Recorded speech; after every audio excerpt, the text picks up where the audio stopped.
être soumise à son conjoint ne veut pas dire être esclave. C'est deux choses diamétralement opposées.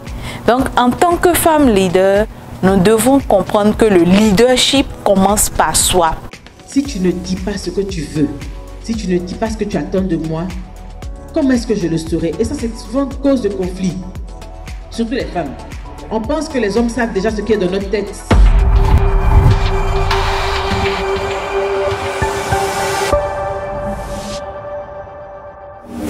Le leadership commence d'abord par sa maison, par la façon dont nous nous comportons envers nos époux, envers nos enfants.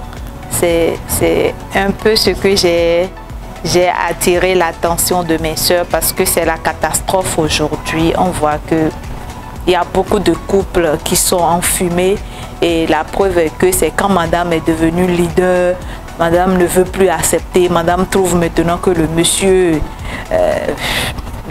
elle ne peut plus accepter le monsieur alors que c'est des erreurs.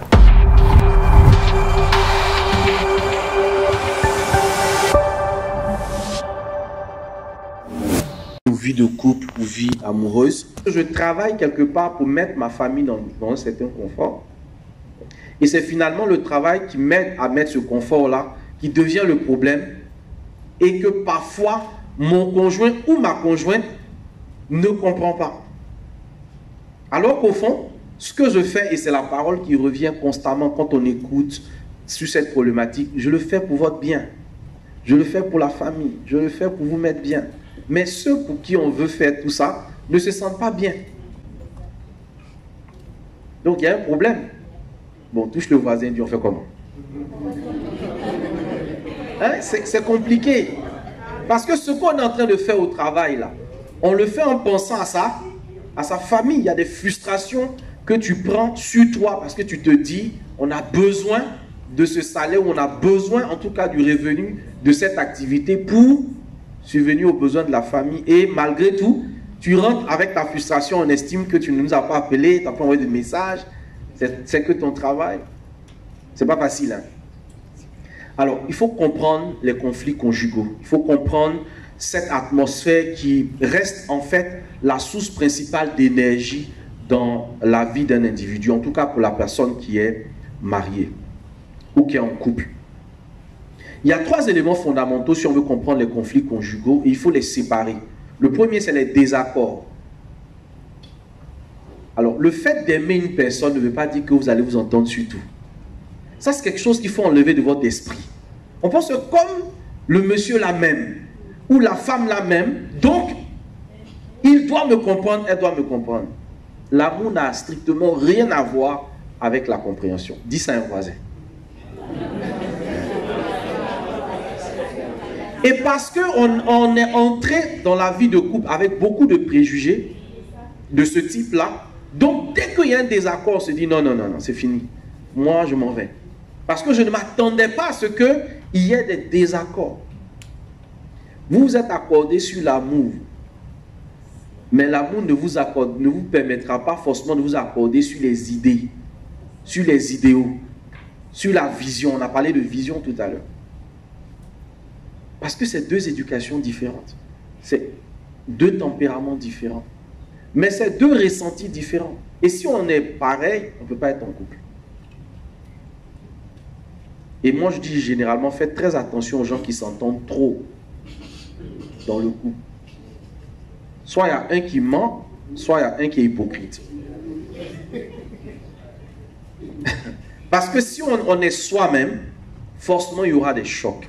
Et les chocs dans un couple ne sont pas une mauvaise chose. Je vais vous choquer. Les désaccords dans un couple sont une chance pour le couple. Un couple qui a des désaccords, c'est une chance incroyable. Ne fuyez pas les désaccords. N'ayez pas peur des désaccords. N'ayez pas peur que l'autre pense que vous ne le comprenez pas. C'est une chance que vous donnez à votre couple de savoir au moins ce que l'autre pense de différent, de connaître la vie différente. Vous n'êtes pas obligé de vous aligner. Des fois, un désaccord permet, si on a l'intelligence du couple, l'intelligence relationnelle, de voir ce que je n'avais pas vu. C'est ça le sens du désaccord. D'accord? Et vous devez savoir que la femme dans un couple, elle est sur le volet émotionnel et l'homme, il est sur le volet rationnel. Donc, Dieu a fait que si elle n'est pas d'accord avec toi, elle a vu avec le volet émotionnel le problème que tu as posé.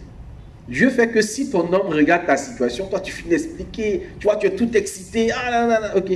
Lui voit le côté rationnel. Et ça te casse. Et tu te dis, cet homme-là, qui m'a envoyé ici? La deuxième chose, ce sont les disputes. Les disputes, c'est aussi des désaccords, mais ce n'est pas pareil. Les disputes naissent en fait d'une incompréhension. Les désaccords, ce n'est pas de l'incompréhension. On n'a pas la même manière de voir, ce n'est pas une incompréhension. C'est normal.